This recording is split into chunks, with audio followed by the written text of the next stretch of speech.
Welcome to Comic Station, issue number 67 for April 9th, 2014.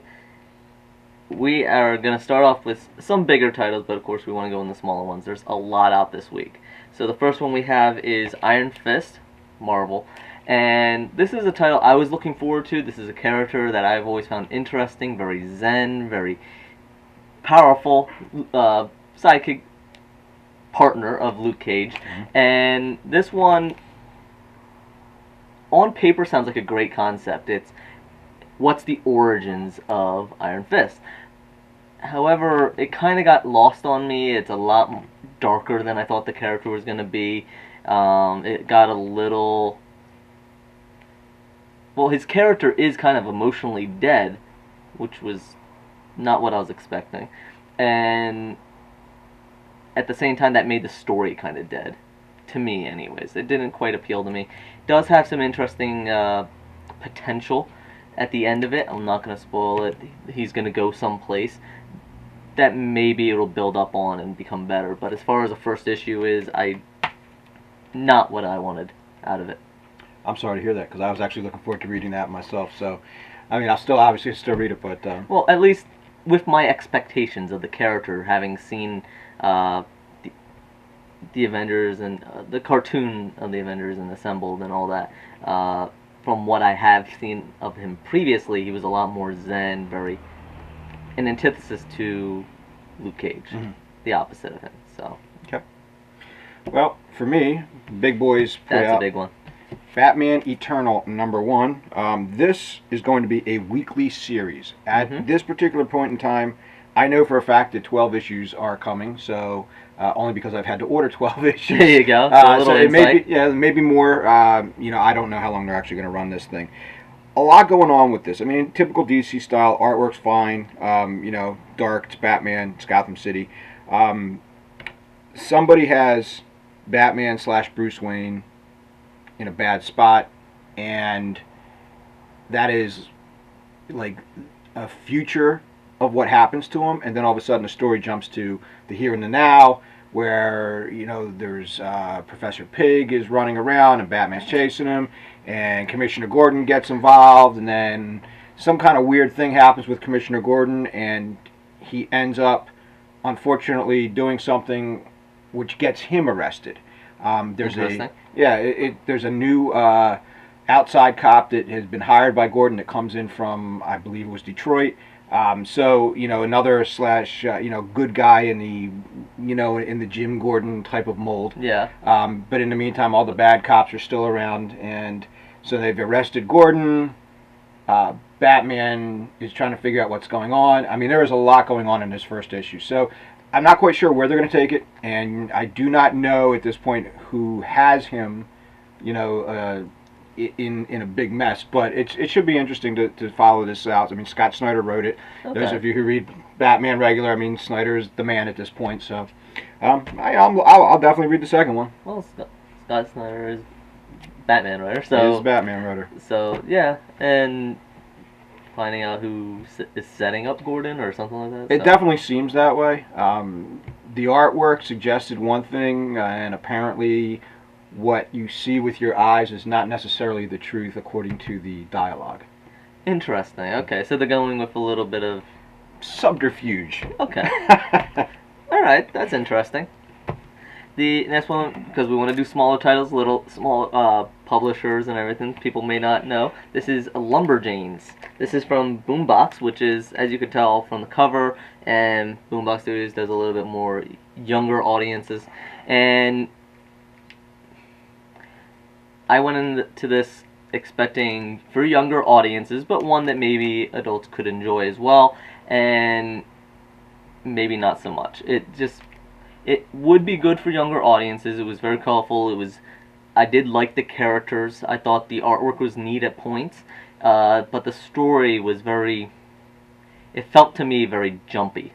It would go from one point to another, and you're like, how did they get there? What's the point of that? Never quite explained. So it's very much along the lines. Another one, this may appeal to people, it reminded me of Adventure Time. Okay. Just kind of wacky, weird antics, but at the same time, didn't quite get the endearing part of it that Adventure Time has. And again, it's younger audiences, but don't expect to come into it like in a some younger audiences ones. While they're written for younger audiences, they're also written with the understanding that adults are probably going to read it. This one, probably keep it teens. Okay, we'll put that in our kids section when we put it out. Next up for me, this is another small publisher. This is Amigo Publishing, very small publisher. This is Rogues, the Cold Ship. This is, the artwork is okay in it. Not the best I've seen, but certainly not the worst. This is basically a cross between pirates and a Norse ghost ship.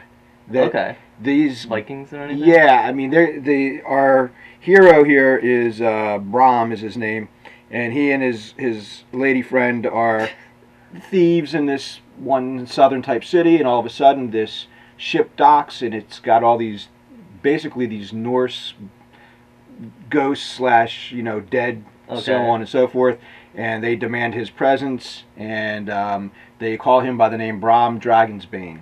And so the city is searching for them because, of course, these things can't be killed, and they want them off the docks, but they never leave the docks. And anyway, Brom figures out what it is, and he turns himself into these, I don't know what you want to call them. They're not zombies, but they're along those lines. Okay, pirate ghost. Pirate ghost, yeah, it's whatever. It's a ghost ship. So anyway, and that's basically, he has to go do something to complete a task that he promised to these ghost Vikings. And so anyway, that's where it leads off. Okay. I mean, you're there. He hasn't. He's about to get on the ship, and they're about to take away. So it's an interesting concept. I don't know how much, you know, how long it's going to take to get to the next issue. Sometimes these small guys can take months to get their next issue out. So I mean, we'll bring it in. I'll read it, and I'll try to figure out what the hell's going on. Yeah, seems interesting. Yeah. Just a smaller one in case you saw it on the shelves and we're wondering what it's about. That's it. That's it. Viking pirate ship. Yeah, pretty much. Alright.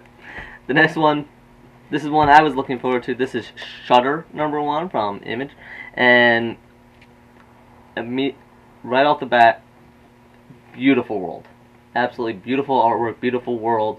As you can see there from the cover itself, there are fantastical creatures. The world is bigger, more imaginative than our own. They are based in our world. It is New York City is the main hub, at least right now.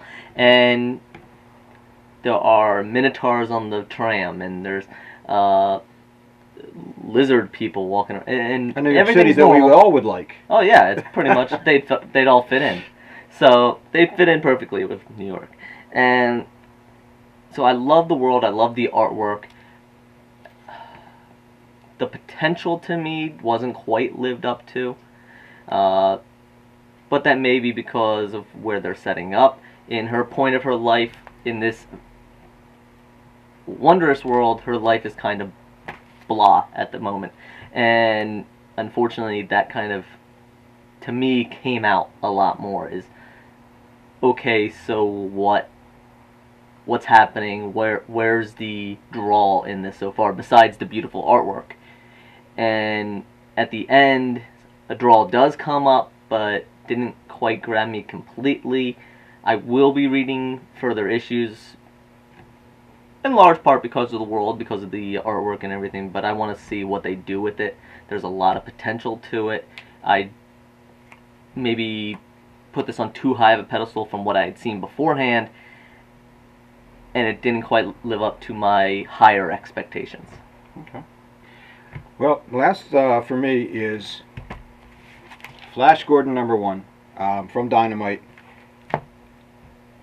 If you've ever read Flash Gordon, regardless of your age, regardless of when, I just saw the movie. Okay, and even that, okay, as silly as that was at times, this is typical Flash Gordon, and by that I mean the interior artwork is drawn from, you know, old style, 1950 style. The storylines basically following along just like everybody always knows.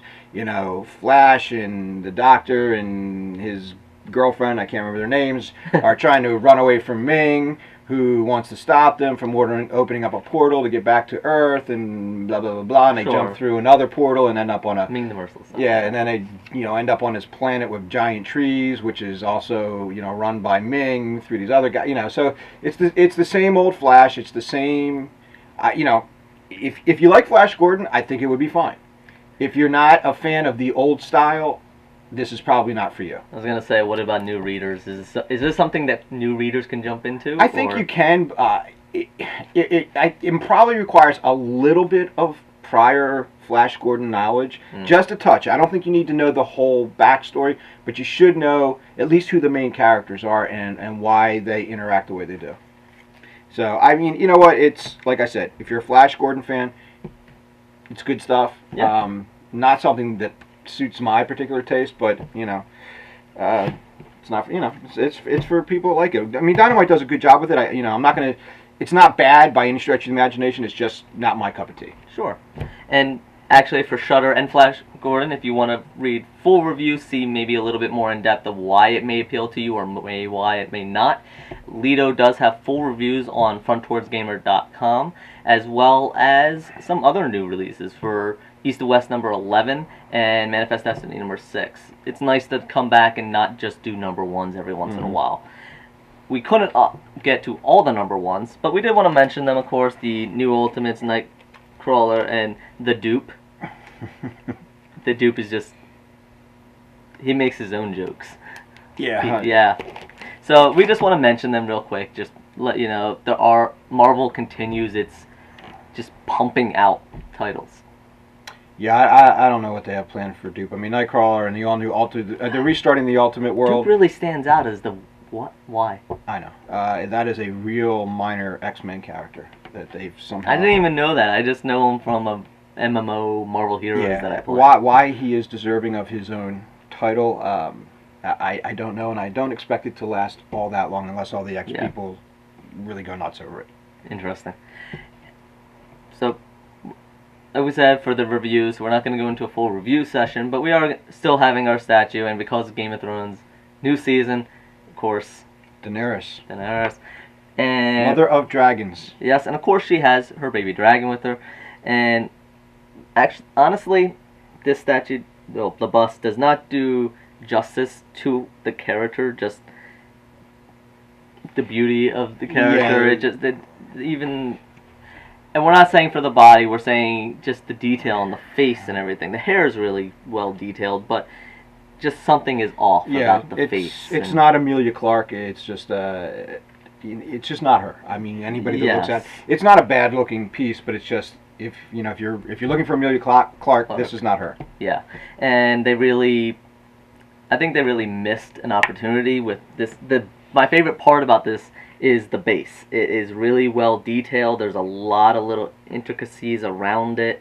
It's like a carved base around it. They really could have made this into like a jewelry box kind of thing and maybe added something to it, or even a music box, something where they use the base and put something in it to make it functional for what I think is the best part of the statue, and they really didn't do anything. It's just a really heavy, dense bust.